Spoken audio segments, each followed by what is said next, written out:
State of Idaho versus Bryan Kohberger. And this is the timeline per the documents that I created weeks ago when those documents came out.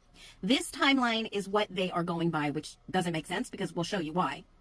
First of all, the first key time is wrong glasses, hold on.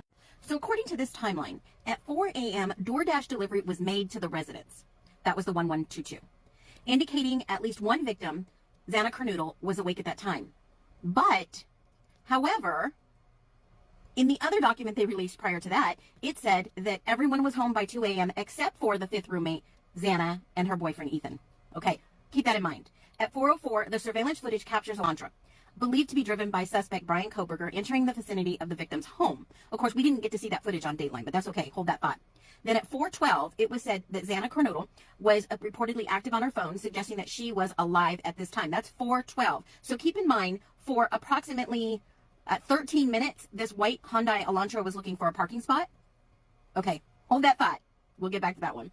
Then at 4:17, the audio that we know that came from 111 to King Road, the audio from nearby surveillance picked up a loud thud and a dog barking, which investigators believe coincided with the attacks. So mind you, from 13 minutes of trying to find a parking spot to approximately 4 minutes, well, you've got about 5 minutes. I'll give them 5 minutes. And then 6, 7, 8 minutes, all this was done because the same white Hyundai Elantra was seen speeding away from the area, indicating the suspect's departure. So all that in a matter of 5, 6, 7, 8 minutes.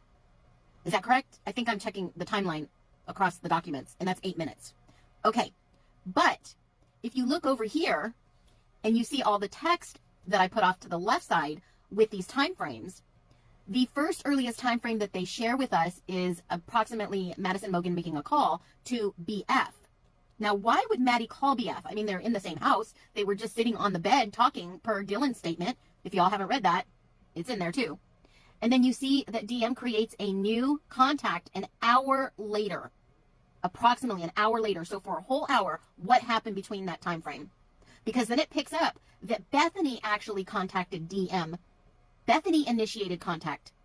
What? Madison tried to call BF. BF initiated contact with DM. And then look at what she says. I saw Xana in all black at 4:23. How could she see Xana? How could BF see Xana in all black at 4:23? Where did BF see Xana wearing black? And then at 4:22, DM to BF, I'm freaking out right now.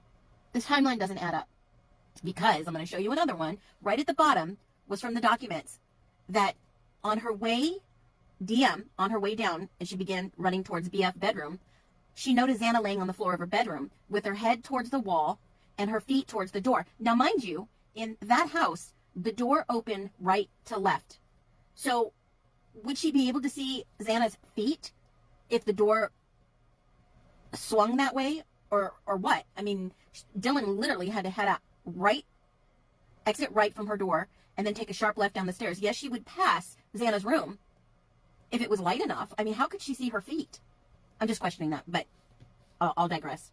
So when you start looking at the time frames of when she was on her way down to the bottom of the stairs, it looks like on the timeline when she basically says, I saw him wearing a ski mask, and, basically come down to her room, it was already way past 4:23.